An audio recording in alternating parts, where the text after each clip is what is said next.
ஈபிக்காரங்க reading எடுக்க வராங்கன்னா அவங்க சொன்னால் ஜாஸ்தி இருக்குங்க அப்படின்னா நீங்கள் அங்கே போய் ஆஃபீஸில் போய் சொல்லுங்கள். ஆஃபீஸில் சொன்னால் ரெக்கார்ட் மெசேஜ் மாதிரி அவங்களும் அதே தான் சொல்கிறாங்க. மேலே எடுக்க பாருங்கள், மேலே இருக்கிறவங்க தான் இருப்பாங்க. யார் மேலே இருக்கிறாங்க யாருக்கிட்ட சொல்கிறதுன்னு தெரியும்.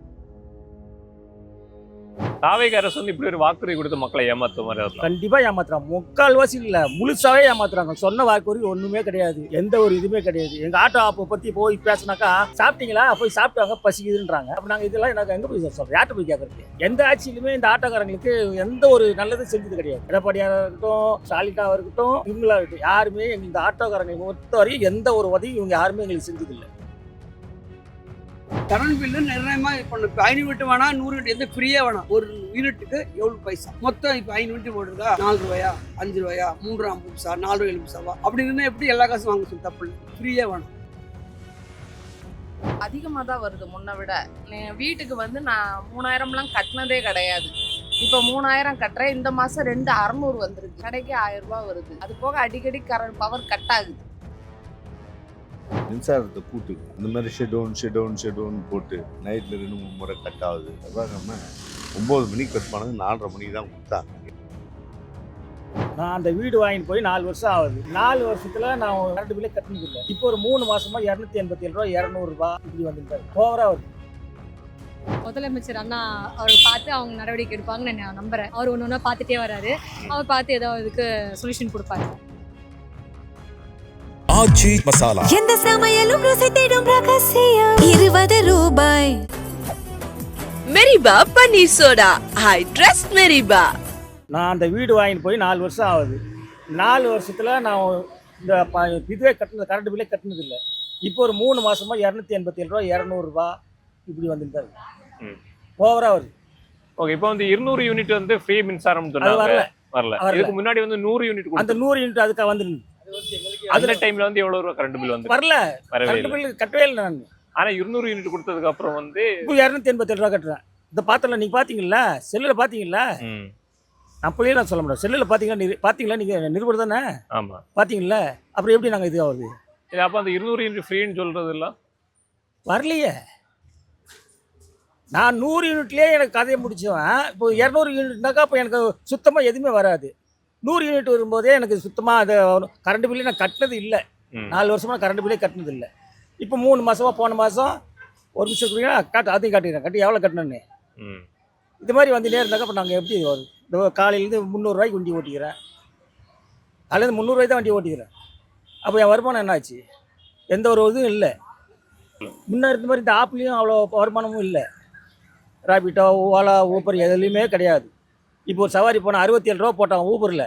அங்கே போய் போட்டாக்கா 37 ரூபா காட்டுறான். நான் என்ன பண்ண முடியாது வச்சு? அதனால் இது ஒன்றும் சொல்லதுக்கு வழி இல்லை. தாவேக அரசு வந்து இப்படி ஒரு வாக்குறுதி கொடுத்து மக்களை ஏமாத்துற மாதிரி கண்டிப்பாக ஏமாத்துறாங்க. முக்கால்வாசி இல்லை, முழுசாவே ஏமாத்துறாங்க. சொன்ன வாக்குறுதி ஒன்றுமே கிடையாது, எந்த ஒரு இதுவுமே கிடையாது. எங்கள் ஆட்டோ ஆப்பை பற்றி போய் பேசினாக்கா சாப்பிட்டீங்களா, போய் சாப்பிட்டாங்க பசிக்குதுன்றாங்க. அப்போ நாங்கள் இதெல்லாம் எனக்கு எங்கே போய் சொல்கிறோம், யார்கிட்ட போய் கேட்குறது? எந்த ஆட்சியிலுமே இந்த ஆட்டோக்காரங்களுக்கு எந்த ஒரு நல்லதும் செஞ்சது கிடையாது. எடப்பாடியாக இருக்கட்டும், ஸ்டாலினாவா இருக்கட்டும், இவங்களா இருக்கட்டும், யாருமே எங்களுக்கு இந்த ஆட்டோக்காரங்களுக்கு பொறுத்த வரையும் எந்த ஒரு உதவியும் இவங்க யாருமே எங்களுக்கு செஞ்சதில்லை. இபி பில் அதிகமாக வந்திருக்கு அப்படிங்கிற மாதிரி பல குற்றச்சாட்டுகள் வந்து தொடர்ச்சியாக வந்துகிட்டே இருக்குது. உங்கள் வீட்டுக்கு இப்போ கரண்ட் பில் வந்திருக்கா? எந்த அளவுக்கு அதிகமாகும்? ரீடிங் இது நோட் பண்ணுறாங்க. அது பண்ணுறவங்க வந்து என்ன ஆன்சர் பண்ணுறாங்களோ கஸ்டமர் கேட்ட அதே இது இபி ஆஃபீஸில் போனால் ரெக்கார்ட் மெசேஜ் மாதிரி அதே தான் சொல்கிறாங்க. அவங்களுக்கே ஒன்றும் தெரியல எப்படி இதாக வருதுங்க. நாங்கள் என்னங்க பண்ணுறது? மேலே இடத்துலேருந்து கவர்மெண்ட் அந்த மாதிரி சொல்லுதுன்றாங்க. வேறு யார்கிட்ட போய் நம்ம சொல்ல முடியும்? அவங்களோட இபிக்காரங்க ரீடிங் எடுக்க வராங்கன்னா அவங்க சொன்னால் ஜாஸ்தி இருக்குங்க அப்படின்னா நீங்கள் அங்கே போய் ஆஃபீஸில் போய் சொல்லுங்கள். ஆஃபீஸில் சொன்னால் ரெக்கார்ட் மெசேஜ் மாதிரி அவங்களும் அதே தான் சொல்கிறாங்க. மேலே எடுக்க பாருங்கள், மேலே இருக்கிறவங்க தான் இருப்பாங்க. மேலே இருக்கிறவங்க யார் மேலே இருக்கிறாங்க யாருக்கிட்ட சொல்கிறதுன்னு தெரியல. ரொம்ப குழப்பங்க இது. உங்களுக்கு எத்தனை 470 ஸ்டார்டிங்கே ஒன்றும் இல்லை. இந்த ஸ்லாட்டு என்னென்னமோ அவங்களோட யாருக்குமே புரியாது.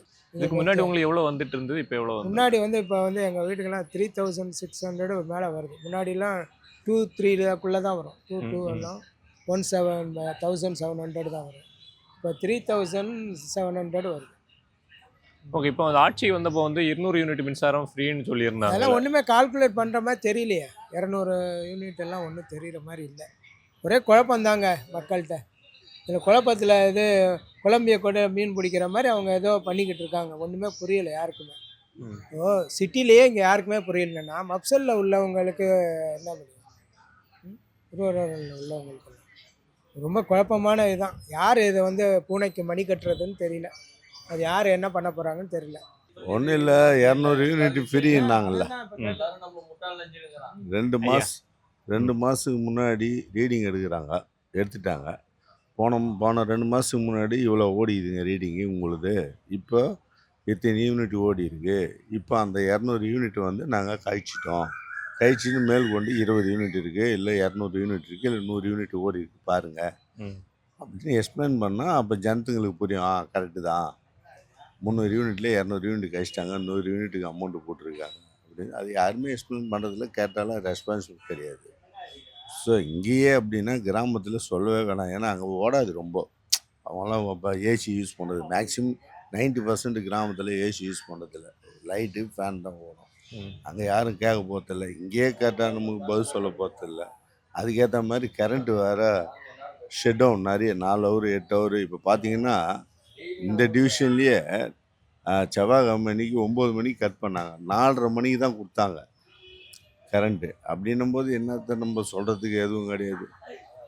ஏதோ பசங்க குழந்தைங்க சொல்லி போட்டு விட்டு இல்லை, இப்போ பழி வாங்கிறதெல்லாம் பண்ணலாம், இப்போ வேண்டாம். உங்கள் 4 வருஷம் உங்களோட ஆட்சி வெற்றிகரமாக நடத்தி நீங்கள் மக்களுக்கு எதனா நல்லது பண்ணி அதுக்கப்புறம் நீங்கள் அவங்க பிடிங்க, கேஸ் போடுங்க, அவங்க வச்சுங்கிற ஓஎல் பணத்தை நீங்கள் மீட்டு கவர்மெண்ட்டுக்கு சேருங்க. நீங்கள் வந்து 2-3 மாதத்துலேயே வந்து பழி வாங்குற குணம் அதெல்லாம் இருக்கக்கூடாது. வெறுப்பாயிடும் ஜனத்துகளுக்கு இல்லையா? ஸோ அதனால் முதல்ல வந்து அடிப்படை வசதி மின்சாரத்தை கூட்டுங்க. இந்த மாதிரி ஷெட்யூன் போட்டு நைட்டில் 2-3 முறை கட் ஆகுது, பகலில் ஒரு நாள் ஃபுல்லாக. அதான் சொல்கிறேன், செவ்வாய்க்கிழமை 9 மணிக்கு கட் பண்ணது 4:30 மணிக்கு தான் கொடுத்தாங்க. இபி பில் அதிகமாக வருது அப்படிங்கிறதால நேற்று விஜி சித்து அவர்கள் வந்து ஒரு வீடியோ போட்டிருந்தார். அதை தொடர்ந்து பலர் வந்து அவங்களுக்கு வந்து இபி பில் அதிகமாக வருது அப்படிங்கிற மாதிரி ஒரு கம்ப்ளைண்ட் வந்து இப்போ வந்து இபி ஆஃபீஸ் கொடுத்துட்டு இருக்காங்க. இந்த மாதம் உங்களுடைய இபி பில் எப்படி? ஆமாங்க, போன மாதம் வந்து 1200 வந்தது. இந்த மாதம் கொஞ்சம் எக்ஸ்ட்ரா தான் வந்திருக்கு. அதான் என்ன ப்ராப்ளம் தெரியல. சரி, வந்தோடனே நம்ம யாரையும் குறை சொல்ல முடியாது இல்லையா? இபியில் தான் நாங்கள் போய் கேட்கணும். இன்னும் நான் கேட்கல. சரி, இருக்கிற அமௌண்ட்டு நாங்கள் கட்டிட்டோம். சரி, இந்த நெக்ஸ்ட் மந்த் பார்ப்போம், பார்த்துட்டு எப்படி வருதுன்னு பார்த்துட்டு நம்ம போய் கம்ப்ளைண்ட் ரைஸ் பண்ணலாம் அப்படின்னு இருக்கோம்.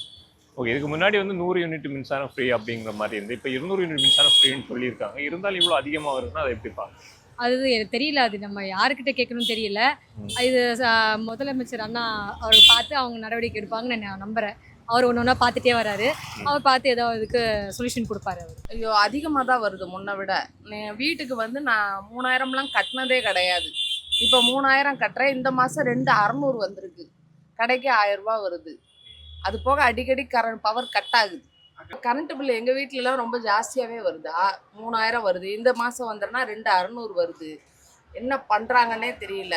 கேட்டால் இன்னும் 3 மாதம் பொறுங்க, 4 மாதம் பொறுங்கங்கிறாங்க. இன்னும் எத்தனை மாதமோ எதுனாலும் நம்ம பேசினாலும் பிரயோஜனம் இல்லை. யார் எம்எல்ஏன்னு கூட முதல்ல தெரிய மாட்டேங்குது. இங்கே மதுரையிலையுமே நேற்று ஃபுல்லாக டோட்டல் ஆஃப்னு கேள்விப்பட்டேன். ஏன்னா நான் எங்கள் சொந்த ஊர் மதுரை தான். அங்கேயுமே நேற்று சிம்மக்கல்லேருந்து கரண்ட்டு நேற்று ஃபுல்லாக இல்லைன்னு சொன்னாங்க. அதை என்ன பண்ணுறாங்கன்னே தெரியல. நம்ம ஏதாவது கேட்டோம்னா நம்மளையும் ஏதாவது சொல்லிடுறாங்க. இது சொல்கிறதுக்கு பயந்துட்டு நம்மளும் நம்ம கருத்தை தெரிவிக்கவே பயமாக இருக்குது. வேற என்ன சொல்லணும்? இப்போ 200 யூனிட் ஃப்ரீன்னு சொல்கிறாங்கல்ல, இருந்தாலும் கரண்ட் பில் இவ்வளோ அதிகமாக வருதுன்னா அவங்க நல்லா டெக்னிக்கலாக தான் இது பண்ணுறாங்க. 200 யூனிட் ஃப்ரீன்லாம் கிடையாது. அவங்க வந்து அந்த ஃப்ரீயாக கொடுக்குற மாதிரி நம்மக்கிட்டே அதை வந்து அந்த யூனிட்டுக்கு சார்ஜ் கிட்டத்தட்ட 500 யூனிட்டுக்கு மேலே என்னமோ 14 ரூபா கிட்டத்தட்ட கமர்ஷியலுக்கு வசூல் பண்ணுற மாதிரி பண்ணுறாங்க. எங்கள் வீட்டில் எல்லார் வீட்லேயும் இப்போ ஏசி இருக்குது. யார் வீட்லேயும் ஏசிலாம் இல்லாமல் இல்லை. எனக்கு ஏழைப்பாள வீட்டில், ஏன்னா வெயில் அந்த அளவுக்கு இருக்குது. ஏன் இவ்வளோ கரண்ட் பில்லு, ஏன் அவங்க வந்து இவ்வளோ இதில் ஸ்கேம் நடக்குதா என்ன ஒன்றுமே புரியல. இதை என்ன சொல்கிறதுன்னு தெரியல எங்களுக்கு. மின் கட்டணங்கிறது நிர்ணயிக்கப்பட்ட ஒரு யூனிட்டுக்கு இவ்வளோ ரூபா பைசான்னு கணக்கு இருக்குது. அப்படி இருக்கும்போது 1 ரூபானாங்க, அப்புறம் 2 ரூபா, 3 ரூபா, 5 ரூபானாங்க. 100 யூனிட்டுக்கு வரைக்கும் ஃப்ரீன்னு சொன்னாங்க. அது ஃப்ரீங்கிறது பிரச்சனை இல்லை. நான் 500 யூனிட்டுக்கு 500 யூனிட்டுக்கு யூஸ் பண்ணால் 200 யூனிட் ஃப்ரீனா மித்த 300 யூனிட். 500க்கு மேலே போனால் 1000, 1000க்கு போனால் 1000, 1000க்கு மேலே 2000 கணக்கு இருந்துச்சு. ஆனால் ஒரு குறிப்பிட்ட ஒருத்தவங்க ஹவுஸ் ஓனர் இருக்கும்போது அவங்களுக்கு 400 யூனிட்னா 500 யூனிட்னா அதுக்கு டபுள் ஆகிடுது. 4 ரூபாங்கிறது 8 ரூபா, 12 ரூபா, 15 ரூபா. அப்படி கிடையாது. ஒரு யூனிட்டுக்குள் பைசான்னா ஒரு 300 யூனிட் முடித்த ஒரு யூனிட் ஓடுதுன்னா ஃப்ரீயே வேணாம்.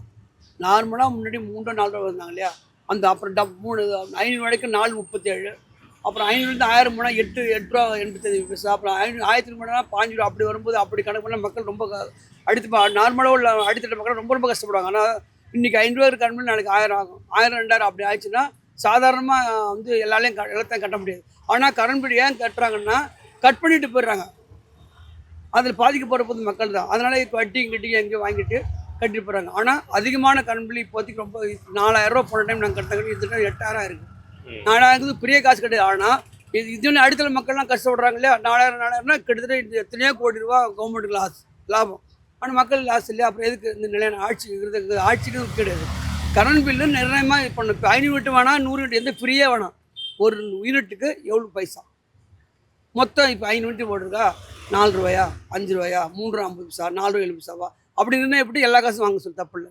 ஃப்ரீயாக வேணாம். ஃப்ரீங்கிற பேரில் கொடுத்துட்டு 500 யூனிட் வரைக்கும் வேணா 4.70, 1000 யூனிட்னா 8 ரூபா 7 பைசா, 1000 ரூபா 12 ரூபா வாங்கும்போது அது மொத்தமாக டோட்டல் வாங்கும்போது எங்கேயும் பண்ணிக்கும். அது வந்து எல்லாத்துலேயும் கட்ட முடியாது. இப்போ ஒரு வீட்டில் வந்துட்டு ஒரு 2 பேர் இருப்பாங்க, அவங்க வீட்டுக்கு எதுவுமே இருக்க அடிப்பசதி எதுவுமே இருக்காது, ஒரு 150 200 யூனிட் ஓடு இருக்கும். அந்த 200 யூனிட் பிரிக்கும்போது அவங்கள சந்தோஷப்படும். ஆனால் இது பல பேரை வந்து ஒரு சில பேர்த்துக்கு கிட்ட ஒரு 10% லாபம்னா 90% நஷ்டம். மக்கள் ரொம்ப பாதிக்கப்படுறாங்க. இதான் உண்மை. ஓகே, இப்போ ஆட்சி வர முன்னாடி வந்து 200 யூனிட் ஃப்ரீயாக கொடுப்போம் அப்படின்னு சொல்லியிருந்தாங்க. அதே வந்து இப்போ வந்து அமல்படுத்தியிருக்காங்க. ஆனால் 200 யூனிட் அமல்படுத்தினதுக்கு அப்புறம் இதே மாதிரி அதிகம் வருதுன்னா அவங்க ஏதாச்சும் குளறுபடி பண்ணுற மாதிரி பார்க்குறீங்க? குளறுபடி பண்ணாலும் நம்ம மீட்டரில் போய் கலந்து பார்க்க முடியுமா? இப்போ 2 ரூபாய்க்கு ஒரு பொருள் வாங்குறோம், 4 ரூபாய்க்கு நமக்கு தெரியும் 2 ரூபா லாபம். இப்போ யூனிட்டில் வந்துட்டு எத்தனை இப்போ உள்ளே இருக்கிற மீட்டில் சூடு வச்சுக்கலாம், சூடு வைக்கலையா, எத்தனை மீட்டர் ஓட்டுக்கு நமக்கு விஷயம் தெரியுமா? குறிக்க வரனுக்கும் தெரியாது, ஓடுற மீட்ரு தான் தெரியும், கடவுள் தான் வெடித்தோம். ஆனால் 200 ஃப்ரீங்கிறதே வேணாம். ஒரு யூனிட்டுக்கு நிர்ணயிக்கப்பட்ட விலை என்னவோ அது மொத்தத்தையும் எல்லாம் காசு போட்டால் நார்மலாக எல்லாருமே பயனடைஞ்சிடுவாங்க. ஒவ்வொருத்த 500 வரைக்கும் ஒன்று, 1000 வரைக்கும் ஒன்று, 1000 ஒன்றுனா டபுள் போது அது இங்கே A+B A+B ஏற்படும். அது எல்லாம் அது கணக்கு படும்போது இன்றைக்கி 5000 ஒன்று கட்டுவானு, இப்போ 5000 கட்டுவானு. அது மொத்தத்தில் எல்லாத்தையும் பாதிப்பு தானே. இப்போ ஓரளவுக்கு வசதி உள்ளவன் கடன் வாங்குற அளவுக்கு திறமை உள்ளவங்க தகுதி உள்ளவங்க வாங்கி கட்டுருவான். நார்மலாக ஒன்றுமே இல்லை. ஒரு சாதாரண ஒரு பாட்டி போன மாதத்தில் என்ன ஆச்சுன்னா, அந்த பாட்டி யாருமே இல்லை, வனாது தான். அதுக்கு 5000 கண்மல் அவருடைய சாப்பாட்டுக்கே வழி கிடையாது. ஆனால் அதுக்கு போய் கண்மல் கட் பண்ணிட்டாங்க. அப்புறம் பக்கத்தில் அங்கே 500 1000 கொடுத்து அது ஒரு கண்மல் கட்டினாங்க. அப்படிங்கும் பாதிப்பு தானே. 100 ரூபா ஒருத்தவங்க ஒரு தகுதி இருக்கும்போது 5000 ரூபாங்கிறது எவ்வளோ பெரிய விஷயம், கஷ்டம் தானே. கவர்மெண்ட் இப்படி அடிப்படை மக்களுடைய வசதிகளை புரிஞ்சிக்காத தான் மட்டும் நல்லா இருந்தாலும் நினைக்கிறது தப்பு இல்லையா? அதுதான் சொல்றேன். ஆச்சி மசாலா எந்த சமையலும் ருசி தேடும் ரகசியம் 20 ரூபாய். மெரிபா பன்னீர் சோடா. I trust மெரிபா.